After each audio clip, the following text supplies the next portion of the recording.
السلام علیکم ورحمۃ اللہ وبرکاتہ۔ امام سیوطی اپنی تاریخ میں، ابن عساکر اپنی تاریخ میں لکھتے ہیں، فرماتے ہیں صدقہ کرشی رضی اللہ تعالیٰ نے ایک شخص صحابی سے روایت کی ہے کہ حضور اکرم صلی اللہ علیہ وسلم نے ارشاد فرمایا، خصال الخیر ثلاث و ستون، نیک عادتیں، بہترین عادتیں 360 ہیں۔ جب ان کو گنا جائے تو 360 نیک عادتیں ہیں، خوبصورت عادتیں ہیں، جو ہر ایک عادت قیمتی ہے۔ ان کے حاصل کرنے کے لیے لوگ تڑپتے ہیں، مجاہدہ کرتے ہیں، ریاضت کرتے ہیں۔ میرے حضور نے فرمایا 360 عادتیں ہیں۔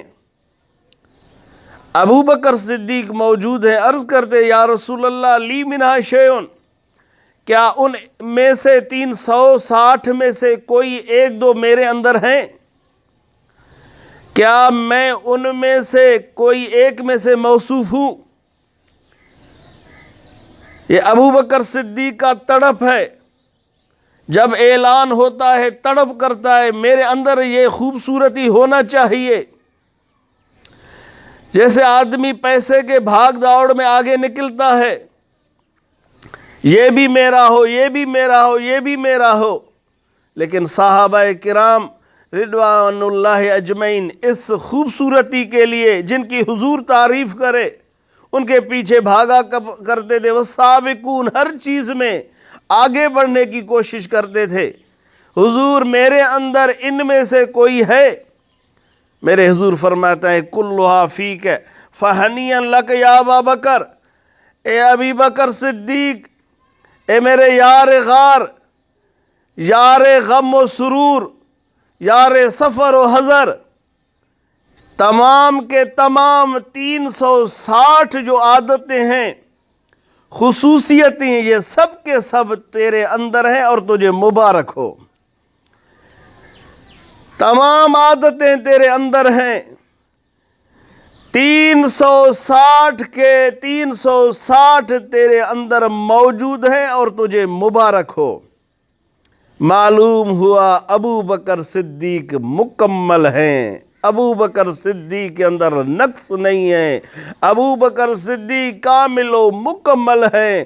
ابو بکر صدیق کے اس مکمل خصوصیت، کمال خصوصیت کا اعلان حضور نے انہیں مبارک دیا۔ معلوم ہوا جو اچھا شخص ہے انہیں مبارکباد دینا چاہیے۔ اچھی شخصیت کے لیے اگر آپ چاہتے ہیں میں کامل بن جاؤں، تمہیں ایک ایک کر کے ان کے لیے دن رات کوشش کر کے تمہیں حاصل کرنے کے لیے کی ضرورت ہے۔ جب تو کامل ہو جائے، تیرے اندر یہ خوبیاں آ جائیں تو پھر تجھے مبارکباد دینا چاہیے۔ معلوم ہوا جو اللہ کے دوست ہوتے ہیں ان کو مبارکباد دیں، ان کی تعریف کریں، ان کی غیبت سے اپنے آپ کو گریز کریں، ان کی دشمنی سے گریز کریں۔ محبوب ان کی تعریف کرتے ہیں، انہیں مبارکباد دیتے ہیں۔ تو مجھے بھی معلوم ہوا کہ جو ابو بکر صدیق کا سچا غلام ہے، تجھے بھی چاہیے انہیں مبارکباد دینا چاہیے۔ جو میرے محبوب ابو بکر صدیق کا نائب ہے، جو ان کا غلام ہے، اس فقیر کی طرف سے اسے مبارک ہے۔ ابو بکر صدیق رضی اللہ تعالیٰ عنہ کی اس حدیث مبارک میں بڑی فضیلت ہے۔ اللہ تعالیٰ مجھے آپ کو ابو بکر صدیق کی سچی غلامی، محبت، عشق نصیب فرمائے۔ وآخر دعوانا ان الحمدللہ رب العالمین۔